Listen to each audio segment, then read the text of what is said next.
I really like Jake a lot, but once he's in that ring, he has to fight like his life is dependent on it, because it will be. When in your career are you going to actually fight a contender in your weight class and not do gimmick fights? I mean, the skill level alone, now of course, there is a size difference, a height difference and all that, but he's just going to struggle so much landing a shot. It's just going to look bad.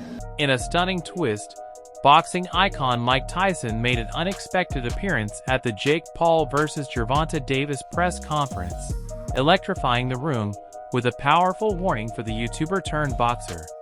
Tyson didn't hold back, urging Paul to fight like your life depends on it, making it crystal clear that stepping into the ring with a relentless warrior like Davis is no joke. If you saw Jake Paul's fat body videos, and if you think he's taking his training seriously for you. Listen, I think he's taking it very, very seriously because his health depends on it. And yeah, he's nobody I'm not looking past him. I'm taking him lightly at all. The Jake Paul vs. Gervonta Tank Davis showdown has evolved into more than just a high-profile spectacle. It's now officially classified as an exhibition match. This designation stems largely from concerns over the significant weight and size difference between the two fighters. The Florida Athletic Commission, for example, declined to sanction it as a professional bout due to the mismatch. Under the agreed-upon rules, the fight will consist of 10 3-minute rounds, with both fighters wearing 12-ounce gloves.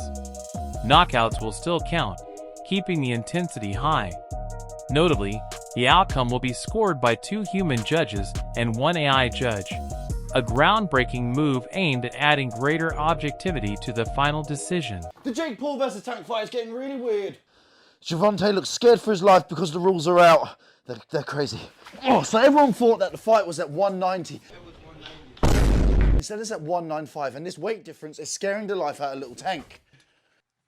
Over 10 3-minute rounds. I said it was 190. The next dispute comes with the gloves. Little Tank is used to fighting in 8-ounce gloves. Baby glove. This fight will be in 12. Hands might be too small.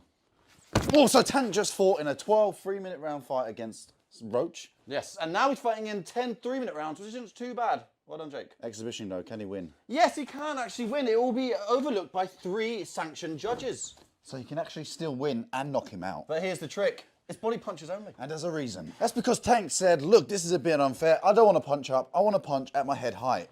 Where does it fall? At Jake Paul's belly. Oof. So apparently we've heard there's no knockdown rules, but aside from that, it's a pretty well-rounded fight.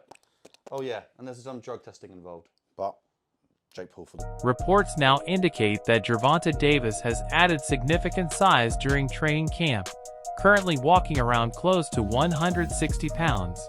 Despite never officially fighting above the 135-pound lightweight limit.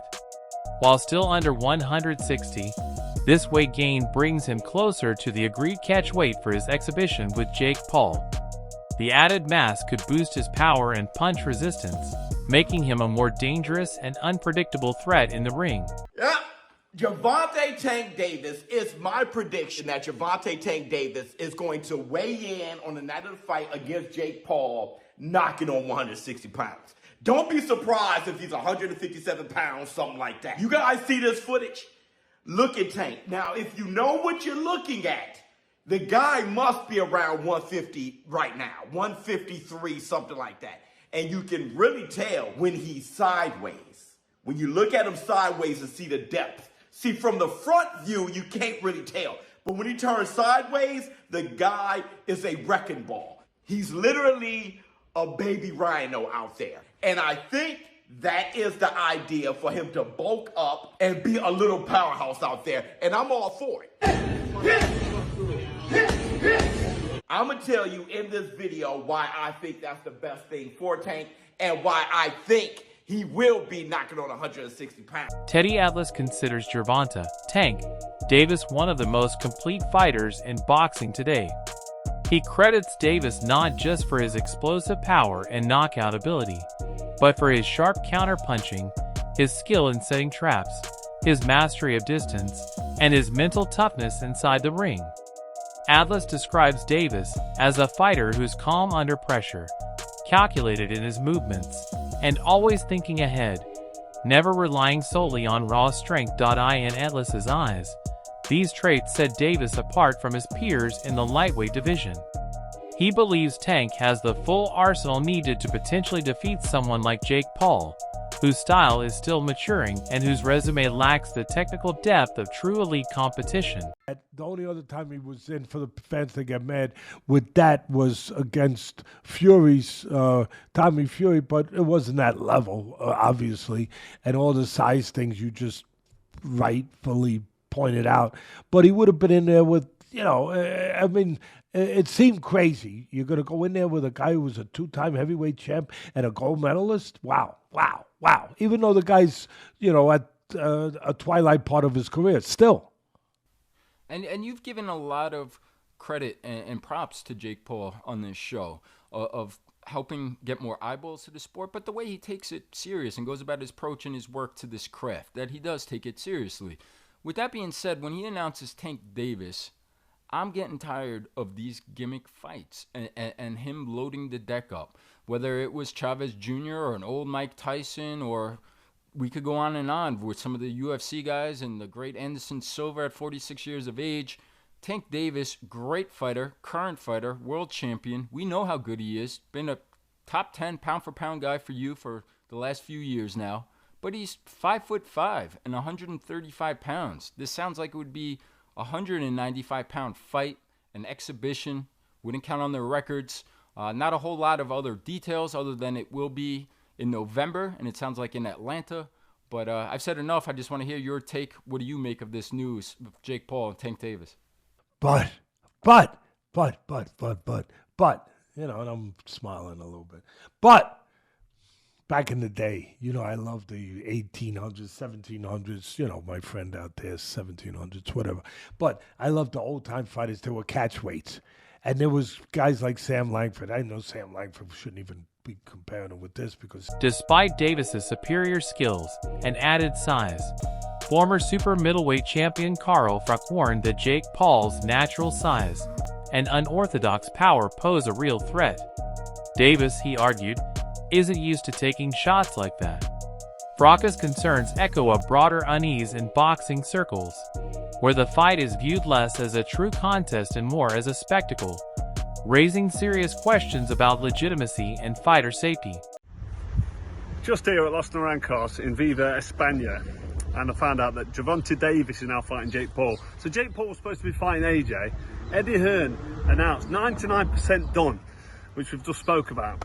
What next for AJ? Potentially Jake Paul. But it now looks like that Jake Paul is fighting one of Anthony Joshua's legs. He's fighting Gervonta Davis, somebody who's a quarter of his size.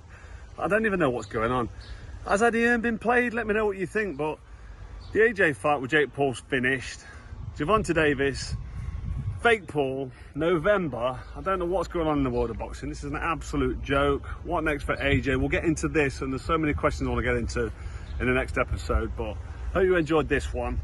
And yeah, just thought I'd give you a quick update because the news has just come in and I'm just trying to relax and play a bit of golf and I can't. I've got to get it off my chest. I'm going to add it to this video. Hope you enjoy it. Don't forget, if you haven't already, hit like, share and subscribe to the best channel in the business, Frotch on Fighting, and we'll see you very soon. Carl Fruck has issued a strong warning about the upcoming Paul vs. Davis ISA exhibition, pointing to a dangerous estimated 65-pound weight difference and serious safety concerns. My name was mentioned at his press conference and he shit himself, and the fight was just absolutely fucking diabolical. Again, I've said before, he's not a professional boxer. He never will be, and he proves time and time again that he's not a professional fighter. So, Jake Paul, go on, piss off. I mean, I don't really take Jake Paul that serious. He can't really box. He can have a little fight, he can have a swing. He swings away, stands up straight, and he throws punches, but it's not professional boxing. Because when I watch him box, he does so much wrong. It's just, everything's wrong. It's so bad. He's got leaky defence. He telegraphs his punches. Like, you put him in with someone his own size, it was a professional, and it's a mismatch. And you'll see that if he ends up fighting somebody. Tommy Fury, bless him, he's a pro boxer, but he's inexperienced. He's got no amateur pedigree. He's a raw novice, or maybe just above the raw novice. I was saying earlier, where would I put him in terms of levels, he'd do well to win a British title.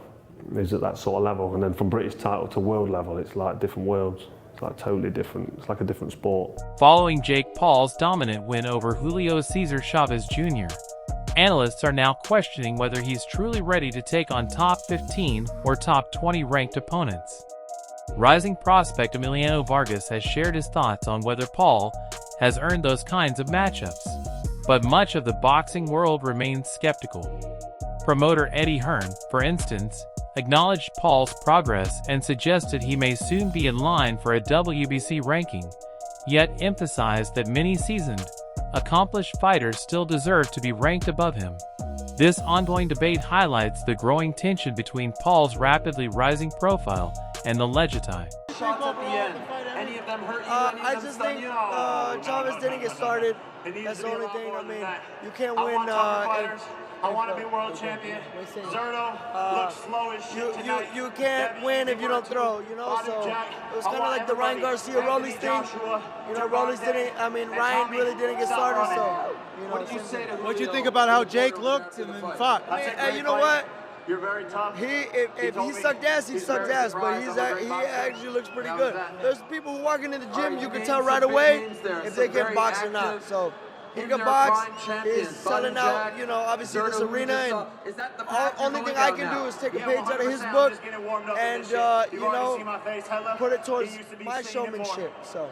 You think he's ready for someone like top 15, top 20? I mean, look, you know, he knows who to fight. Obviously, he's, you know, growing in his career. If he really wants to make a career, I wish him nothing but the best. But I just think that, you know, it's going to be a little longer until then. Thank you, Emmy. Appreciate it. Oh, give us an update about you. You got a date coming up. July 26th, Madison Square Garden. I'm ripped up. I'm ready to go.